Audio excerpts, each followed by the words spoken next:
Good morning, students. We'll continue with chapter number 9. Now, here is the column things to know, जो चीज़ें हमें जाननी है. See the picture and notice the component required to get tea as the end product. ये picture है effect of the inflation on the market. One cup of tea costs is rupees 750 to the owner of a hotel and he earns rupees 250 as the profit. What will be the selling price? उसका selling price क्या होगा? Suppose the cost of milk increases by rupees 2 per liter. What would be the original cost and selling cost of the cup of tea? What will be the effect of household budget if the price of sugar increase by rupees 1 per kg? ये सारे effects हैं. You have to just think and answer on your own. What would be the effect on your household budget if the price of the gas cylinder increased by rupees 50? What will be the effect on bus and the school bus fare if the price of diesel increases by rupees 250 per liter? 2.50 है, sorry, 2.50 per liter. Now here is the column thing. Who increases the price of milk, sugar, gas, diesel, etc. and why? The economic activities are also classified on the basis of the ownership. हमने देखा कि काफ़ी सारे economics activities जो हैं वो carried out होते हैं. नाउ जो इकोनॉमिक एक्टिविटीज़ हैं ये भी क्लासीफाई होती हैं ओनरशिप के बेस्ड पे. फर्स्ट है government ownership. The industries which are owned by the government and are run under the policies of the government are public sector industries. For example, Bhilai Steel Plant, Bharat Heavy Electric Limited, BHEL, Oil and Natural Gas Corporation, ONGC, etc. जो industries है government के under में आती हैं, government own करती हैं and उसे चलाती हैं गवर्नमेंट पॉलिसी के हिसाब से, आर पब्लिक सेक्टर इंडस्ट्रीज. जैसे यहाँ पे ये एग्जांपल दिया है BHEL का एंड ONGC का. सेकंड है private ownership. Private ownership, the industries which are owned and run by the private owner are termed as private sector unit. For example, Tata Iron and Steel Company Limited, TISCO, Reliance Torrent, Cadillac, etc. ये जो industries हैं private owner run करते हैं and private sector unit है. ये private industries जो है private person own करते हैं, इसलिए इसे प्राइवेट सेक्टर यूनिट कहा गया है. Now third one is the joint sector. There are certain limitations to the public sector unit. Generally, we find less dedication and commitment towards the work in the public sector unit.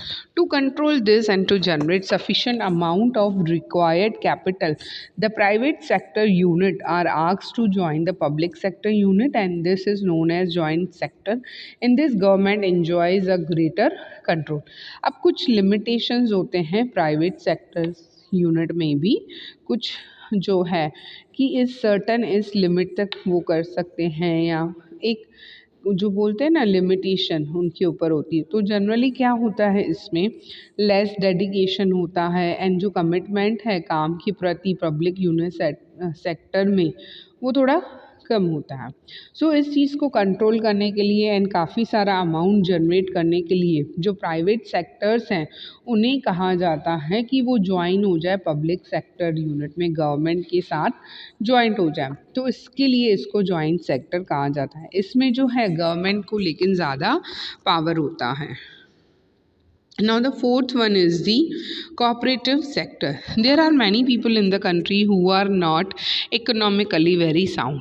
They are not in the condition to start their own small or cottage industry. Such people make a cooperative society group where they undertake manufacturing and selling process.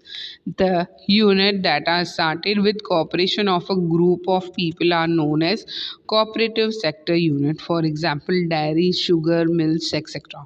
अब काफ़ी सारे लोग हमारे country में हैं जो economically अच्छे नहीं हैं, जिनके पास अच्छा खासा पैसा नहीं है, but they are not in a condition to start there. क्यों?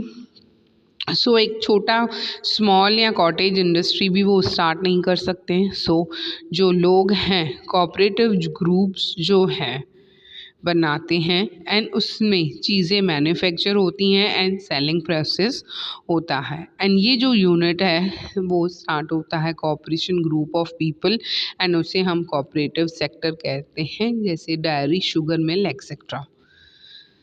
Now, the classification of the economic activity into organized and the unorganized sector.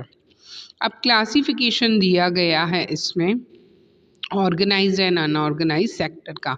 अब कांता का एग्जाम्पल दिया है। Kanta works in an office from 9:30 AM to 5:30 PM.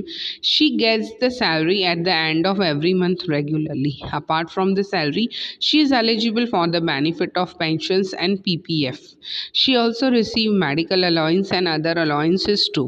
Kanta gets the salary for Sunday too, which is a holiday for her. She has been given the appointment letter which states the rules and regulation for job. Thus, Kanta works in an organized sector. Organised word से ही हमें पता चल जाता है हर एक चीज़ जो है सही से ऑर्गेनाइज, सही से दी गई है रूल्स एंड रेगुलेशन से। सो ये जो कांता है एक ऑफिस में काम करती है सुबह 9:30 से शाम के 5:30 PM तक एंड उसे उसकी सैलरी मिलती है एवरी मंथ में रेगुलरली। इसके सैलरी के अलावा उसे पेंशंस एंड PFF भी मिलता है एंड मेडिकल अलाउंस एंड दूसरी जो अलाउंसेस होते हैं वो भी मिलते हैं एंड उसको संडे की सैलरी भी मिलती है एंड उसको वो हॉलीडे है फिर भी सैलरी मिलती है। उसके अपॉइंटमेंट लेटर दिया गया था। जब हम जॉब करते हैं हमें अपॉइंटमेंट लेटर मिलता है, उसमें सारे रूल्स एंड रेगुलेशन होते हैं हमारे जॉब की। थर्स इससे हमें पता चलता है she is working in a organized sector. Now here is the example of Kamal. Kamal is a neighbor of Kanta. He works on daily wages in a grocery shop. He goes to the shop in the morning 8 o'clock and works till 9 in the evening. He does not get any allowance apart from daily wages. He is not paid for the days he does not go to the work.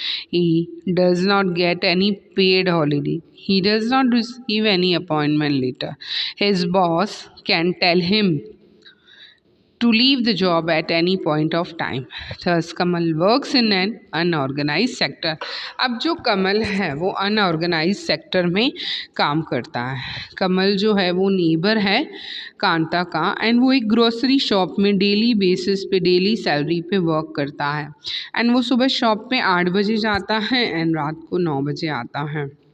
उसे कोई allowances नहीं मिलते हैं, सिर्फ salary दी जाती है, ना PF ना कोई पेंशन या कुछ।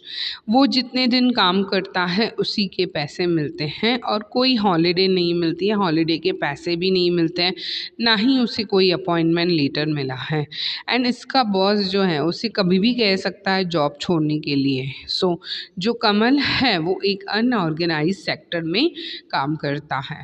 Now here is one column. Do you see any differences in the employment condition of Kamal and Kanta? Discuss why. Now, other thing is things to know. Here's the column. The government has made certain rules for an organized sector unit, but the owners in an unorganized sector do not implement them in reality. Thank you, students. We'll continue in the next class.